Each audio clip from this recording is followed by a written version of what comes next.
Well, good morning, Mission Gathering, and welcome to our final Sunday of Ask Anything.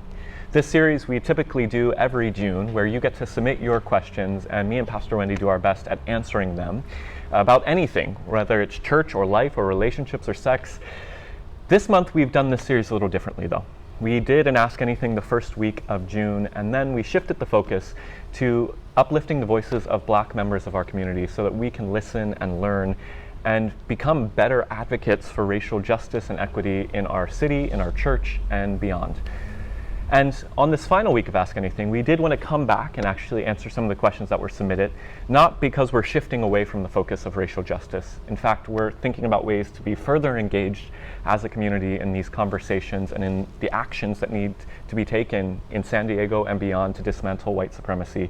And you'll be hearing more about that in coming weeks and months. But today, like I said, we're excited to go to some of the questions that were submitted, mostly about theology, broad theological questions, and give you some perspectives from both of us. And I've said it before, Pastor Wendy and I have slightly differing theological perspectives, so it's always interesting to be able to dig into these questions and offer our best answers. I just like to say always at the beginning of Ask Anything that these are just our perspectives. At Mission Gathering, we believe that each of our journeys with God and our own theology and beliefs, that's our own journey. And our job as pastors is to lead you towards what we have come to understand as true and what is the perspective we hold. But it's not the absolute perspective. We don't speak on behalf of the whole community, but we speak as individuals who are seeking to follow Jesus faithfully. And so that's the perspective we hope you engage with our responses today. With that said, let's dive into the first question. I'm ready. This one you get to answer first. Someone asked, how has your view of Jesus changed since you've become a Christian? And where do you stand on the human versus divine scale in reference to Jesus? Okay, so my view of Jesus has not changed a whole lot since I've become a Christian. I would say my view of Christianity has changed immensely. And I think I've found myself back where I started with that more childlike trust and wonder. And at the same time, moved away from a lot of Christianity that is oppressive. Just this morning I was listening on NPR to somebody talking about their book, like Jesus and John Wayne or something, and that the emphasis of American evangelicalism really is this Jesus that is pro-law and order to the point of violence with the agenda of accommodating systems of oppression. So it made a lot of sense in relation to what we're dealing with right now. And this person also made the point that there's no connection to Scripture in so many of these visions or these perspectives of Jesus. So from my own personal perspective, I see Jesus as gentle and justice-oriented and calling us to a whole lot of self-sacrifice. There was another part of that question there. What was the...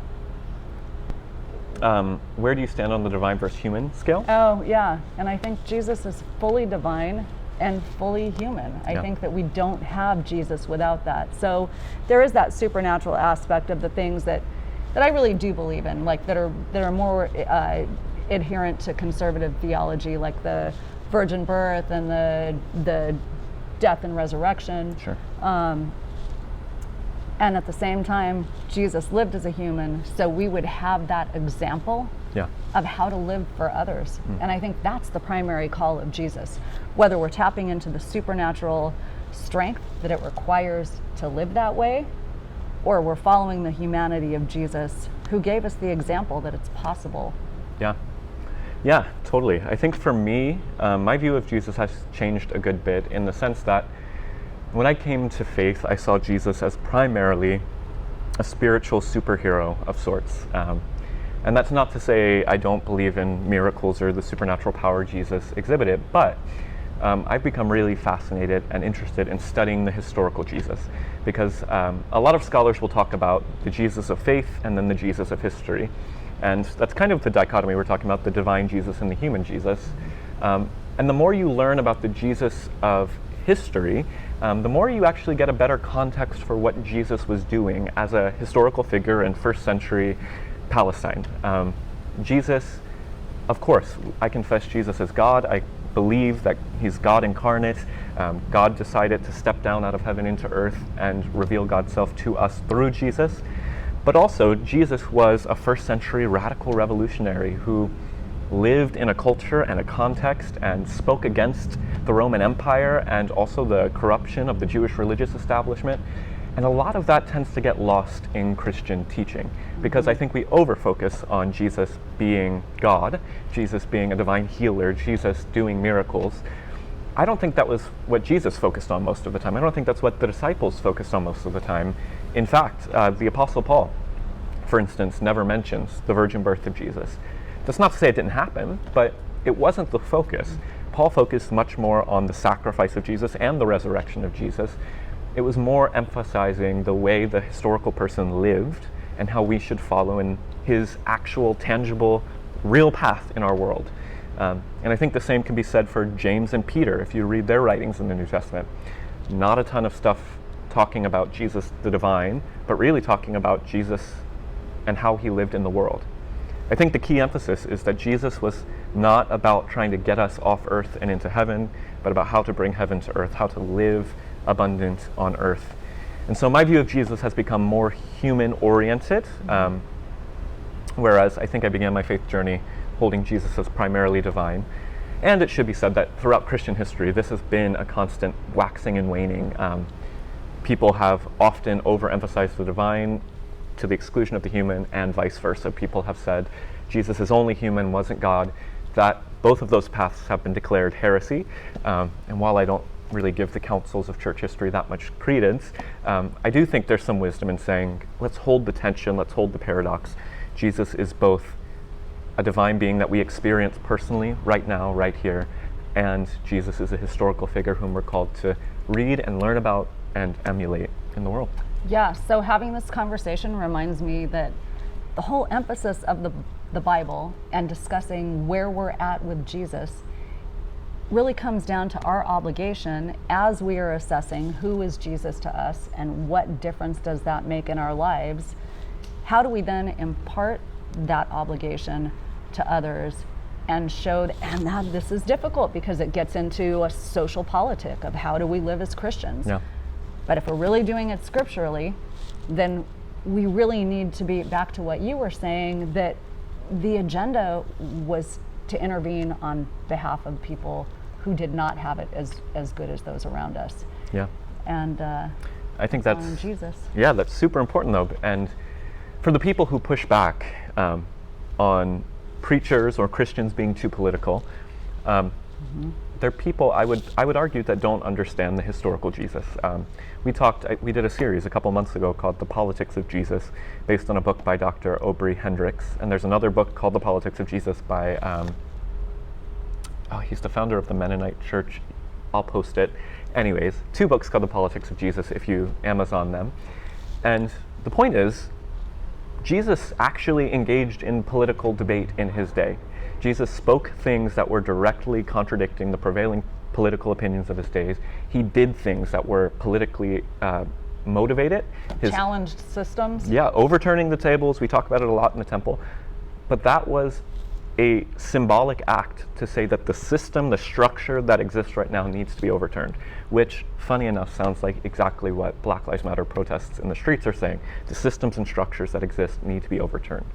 And so I think, again, if you want to understand why we tend to lean a little bit more political in our preaching, it's because we understand that Jesus, and I even wrote this in one of my books, I was surprised that I said it this way a few years ago, Jesus was primarily, first and foremost, a political teacher, and then he was a spiritual teacher.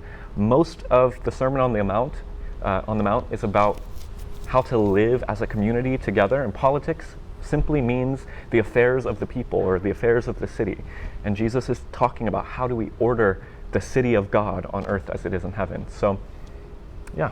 Yeah, I think it's really easy to sidetrack with that. So we can always edit this out later. But if we're going to be political and we're talking about our obligation to people around us, we can get into, so we're still in the midst of COVID, even though it feels like okay, maybe we've moved past crisis. We're not. Yeah. We keep seeing these things that there are spikes, and spikes in communities where people who are not kind of in the same households and the same social structures are not wearing masks. And the people right now who are experiencing the highest spike in COVID are young people who feel like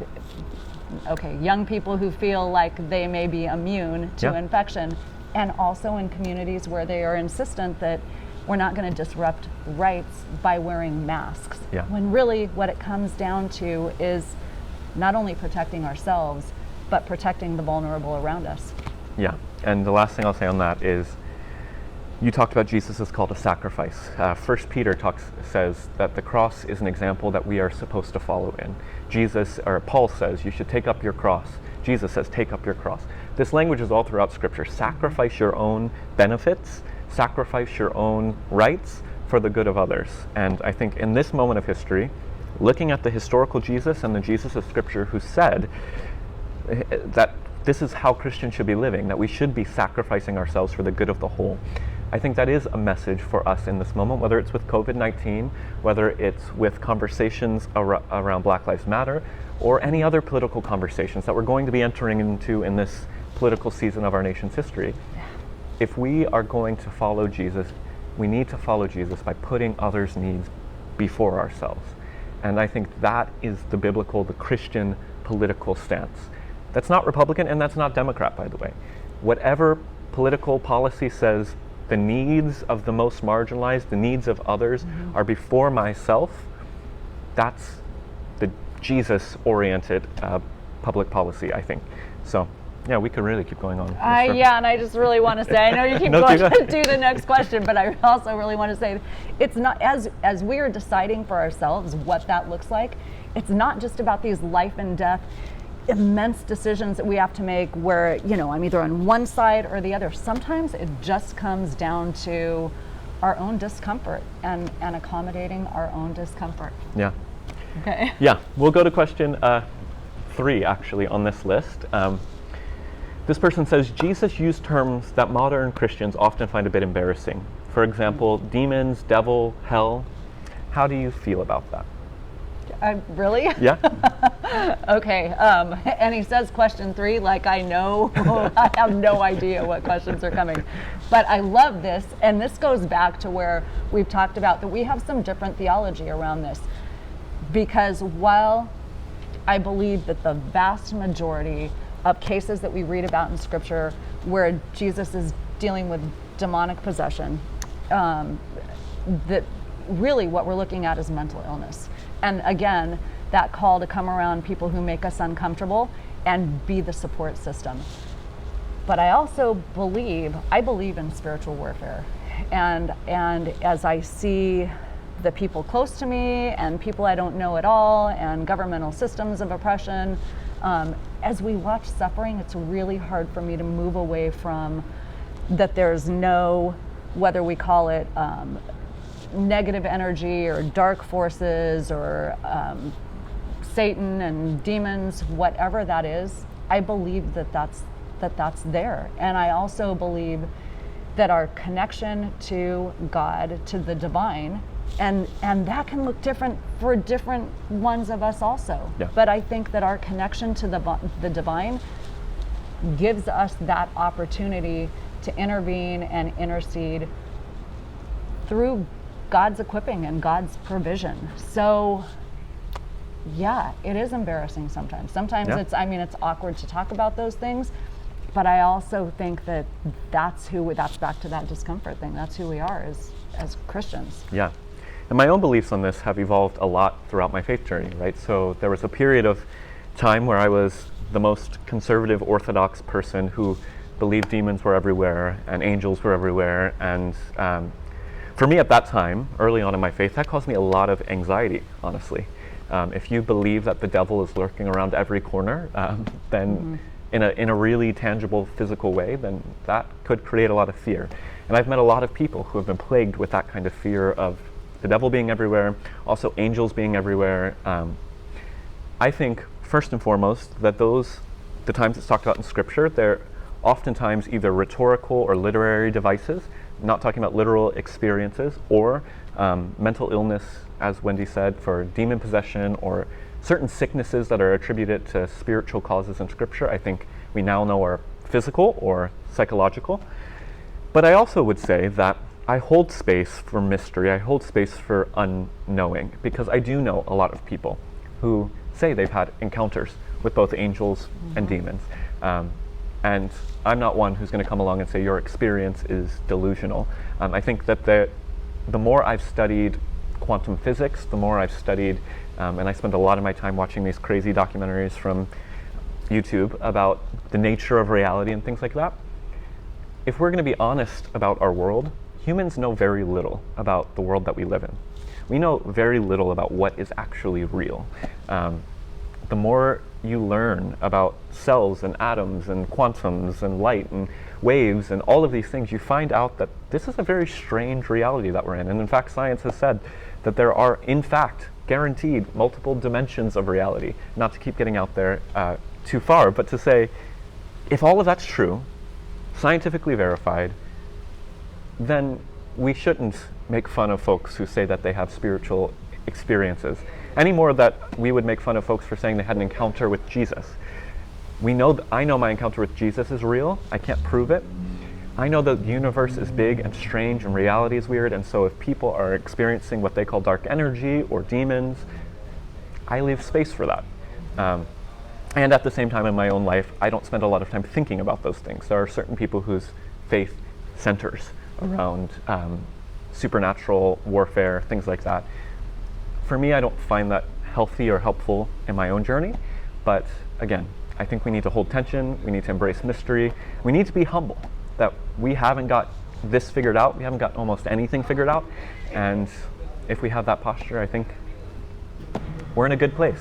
So I also think that understanding the diversity of Scripture is a really important thing, because you talked about what's healthy and what's not, and I've preached about this before and had personal conversations, but for me, when I was in that really fundamentalist space of Christianity, the thing that plagued me the most was the idea that my sister, who is one of the very closest people in my life and is an atheist, that if she died first, and this is really harsh what I'm going to say, but if she died first, I knew that I would have to take myself out, because I could not live with the idea of her being in hell, which is where I was thoroughly convinced she would end up. And you've preached about hell was what we refer to now as hell was Gehenna, which was the town dump, the place where they would burn the trash. Yeah. So really understanding the word is so important, not just for ourselves,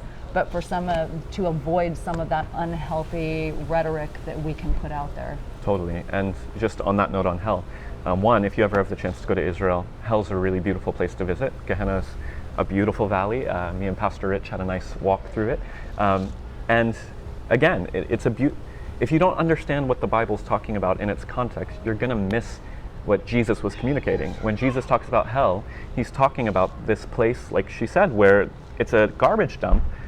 And so the mind of the first century reader of that text was going to hear that this is the place where all of the bad stuff is going to get burnt up and the good stuff will be left out. It's that idea of separating sheep from goats.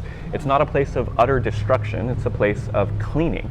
And so again, a lot of these terms, a lot of these ideas have been misunderstood in Christian culture and in churches, and as we understand them better in their contexts, I think we can have a better spirituality that is more realistic and that is a little less embarrassing than just these kind of flatly supernatural understandings of these terms. And a far more positive influence. Totally.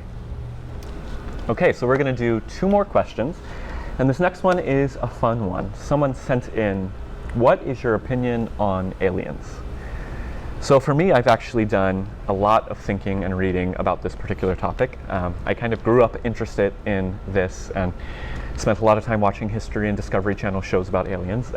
But there's actually, in my office, I have a couple books, one called Astrotheology and one called A Vast Universe, by very reputable theologians who have been really contemplating kind of the new knowledge that we have as science has evolved, especially in the past 50 years, to essentially confirm that there is almost 100% chance that there is other life in our universe. That's not some strange, outlandish claim. Like, you can Google this. Stephen Hawking talks about this. Lots of very reputable scientists say that as we've learned that we live in a multiverse, which means that there are billions of other planets and hundreds of thousands, if not more, other universes that exist in space and time, that it's incredibly likely that life exists elsewhere, or at least has existed in the history of the universe. So theologically, that does raise some interesting questions, because so much of Christian theology has been anthropocentric, which means man-centered. We've believed and acted as if we are the only and the pinnacle of God's creation. Well, now we know, based on science, that's probably not true. And so that opens up a lot of questions about, is Jesus' sacrifice only for humans, or was it for the entire universe? Do other planets and other creatures have sin? All these big questions. We can't answer those, and I don't think it's a good use of our time to get into that, because we don't know. We stand in utter humility before those big questions. But the question of, do I believe aliens exist? Yes. Do I believe that they are on Earth or have interacted with humans or anything like that? I have no clue. I don't know what to think about UFOs. I think it's wise to stand in curiosity and humility. I think scientifically, theologically, we shouldn't write it off. If we believe God is eternally diverse and expansive, it seems so likely that God would have created far more than just Earth and humanity. And in fact, theologians like C.S. Lewis have written extensively about their belief of other dimensions and life on other planets. We even see this in like the Chronicles of Narnia. C.S. Lewis embeds this belief when he has the professor speaking to the two older children who come after Lucy says she's found this place in the wardrobe. They say, of course, logic tells us that there could not be other dimensions. And C.S. Lewis has the professor saying, nothing's more likely than that there is other dimensions, other realities, other places that God created. Because embedded in a theology of a big, expansive God has to be God's ongoing creativity. So, do I believe in aliens? Yes. Do I know much about them? Does anybody know much about them? I don't think so. Yeah, listening to you talk about this pushed me off in a far more theological direction than I expected to go, because first of all, the arrogance of believing that we're the only created beings, and while, as Brandon said, we don't know, we also know that the Bible gives credence in the creation story and all throughout to creation, like that God created the heavens and the earth. The fact that that's mentioned at all tells me that that's absolutely part of God's purview, and that we shouldn't look at ourselves as being alone, and not to get too far off on a tangent. But as soon as we have that arrogance where we're saying we're the only ones, that's the kind of thing that we see in the kind of that autonomy, leave me alone of Christianity, where we're only concerned about our well-being, our convenience, things that allow us to destroy the planet or oppress other people. And as soon as we're having that idea that we're the only ones, we are justifying perpetrating that same marginalization. Yeah, and I think that's exactly right. I think our desire to see ourselves as the pinnacle of God's creation is exactly what has perpetuated climate change and all of the ecological disasters we see on Earth. That same theology is what leads us to exploit animals and every other living thing and non-living thing on planet Earth. And there's a bit of arrogance even as we look towards the stars. I mean, we all saw SpaceX launch a few weeks ago, and there's literal conversations that space travel for humans will be possible within our lifetimes. Well, if we see the universe as man-centered, that means that we can go to Mars and colonize and just use resources as if they exist just for us. I think Scripture calls us to a different posture. And as we begin to think in that direction, as that becomes a reality for humanity, I really hope Christians can take Jesus's core message for us, which is one of lay down your own self, as we talked about in the last question, sacrifice yourself for the good of others.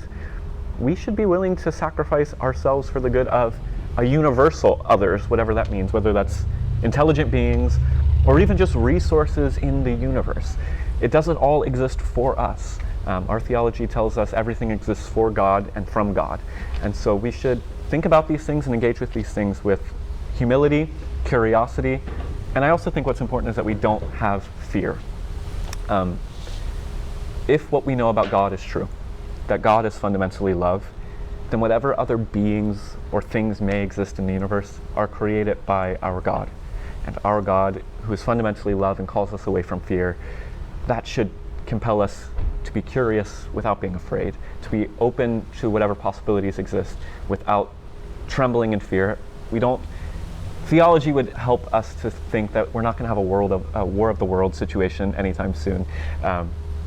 Anyways, I could ramble on this topic forever. So. Yeah, I want to get back to a little bit of the fun aspect of this and just say that I absolutely believe in that strong possibility of life on other planets and in other dimensions, and have seen stuff myself that is totally, and I want to know from you also, that's totally inexplicable. Not, oh, look at that thing far off, but seen things in the sky that are not anything that we know of. Again, it could be government stuff. Yeah. But back to, we talked about knowing the Bible and the diversity of the Bible. There are so many different places in the Bible that could be construed as aliens, and one of these verses is in Genesis 6. It took us a while to find it, but it says that the Lord saw how great the wickedness of the human race had become, and no, that's not it. That one's also true, though. Yes. That the sons of God, this is the verse before. This is Genesis 6:4, and it says, the Nephilim were on the earth in those days and also afterward, when the sons of God went to the daughters of the human beings and had children by them. So I've heard that interpreted in so many different ways. You also had the verse from, is it in Ezekiel? Yeah. If you watch Ancient Aliens on History Channel, there are all sorts of theories about biblical text. Ezekiel saw wheels in the sky. And I think we should hold openness, be curious, have fun with these texts. Yeah. Do we know exactly what the sons of God are, or the wheels Ezekiel saw were, or even if those things actually happened in history? We don't know. But I think Scripture definitely leaves open the possibility. And again, with all things about life and reality in the world, certainty should not be our goal. We don't know for certain anything. We have to walk by faith, not by sight. And so, again, I'm going to keep using this word, humble curiosity. When we're talking about UFOs, when we're talking about aliens, when we're hearing other people's experience, even with things like demons and angels, as we just talked about, be curious, be open, and don't try to jump to conclusions. Yeah. Good? Okay, one last question that's a lot less fun. Do you have a hunch about how COVID-19 will affect Americans' faith systems?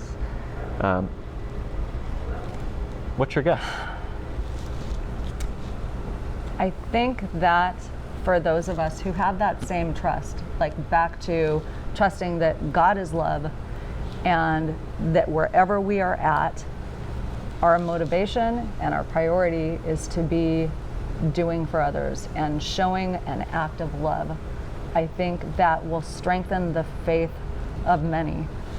At the same time, we actually chose to do Ask Anything today instead of doing another interview in relation to all of these things our world is experiencing, because we understand that we are in dire straits. And one of the things that we have to grapple with is why God allows really difficult, crappy things into our lives at different times. So this goes back to, to our obligation as Christians. What do we do with the times that we are in crisis? What do we do with the understanding of how we are affected by crisis? Yeah. And how does that build our own empathy? And how does that make us better examples and better followers, and better followers of Jesus, and stronger leaders for hope? Yeah, I agree with that. And I think I'll answer from a more practical, what's going to actually happen to churches, synagogues, mosques. Because a lot of people at the beginning of this were afraid, we were afraid, frankly, that this could kill churches. I did an interview way back with the leader of the United Church of Christ, John Dorhauer, who said, many of our churches we expect to close and not be able to survive COVID-19, because what is a church without people gathering for worship? I think what we've seen is the exact opposite has happened. More people have become engaged virtually and in other things that we've been doing, Bible studies, book studies, discussion groups. And I think there is a growing hunger as crisis, as it always happens, when there's a crisis, when there are moments of intensity in our national and global history, people ask the big questions about God, about life, about meaning. And so I think there's a renewed spiritual hunger in this moment, and I'm actually hopeful, really hopeful, for our community, Mission Gathering, but also faith communities around the world. I think this is going to be a moment as we begin to transition out of, hopefully, what was the worst part of COVID-19, nobody knows, but this is a moment for us to really rethink how we do what we do, why we do what we do as faith communities.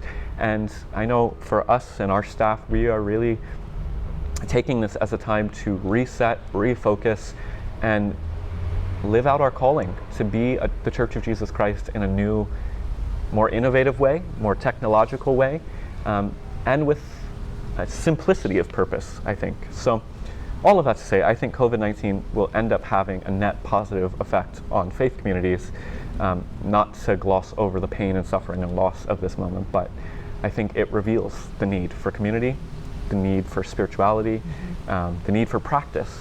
And so we look forward to gathering again, hopefully sometime soon, but also virtually with all of you who are part of this community. And yeah, we're looking forward to seeing what God does through this time. And also, as we've been separated from each other and been reminded of that need for community, I have had so many more authentic connections to people, and people reaching out as they have practical needs and as they have emotional needs and need pastoral care and counseling.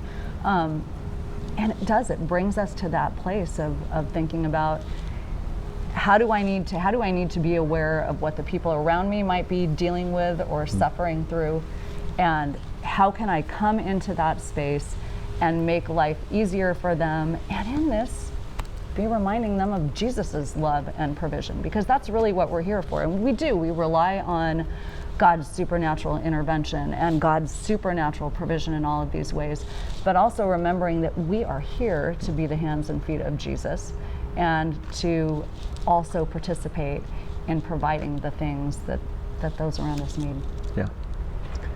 This was a fun Ask Anything. We got a lot of different kinds of questions. We appreciate those of you who took time to submit some questions. And again, we'll be doing this next year, so you have a whole year from now to think through what you want to ask us. Now you know anything's on the table. If we can talk about aliens, COVID-19, and whether Jesus was God all in the same sermon. So anyways, with that said, we want to now move into a time of communion.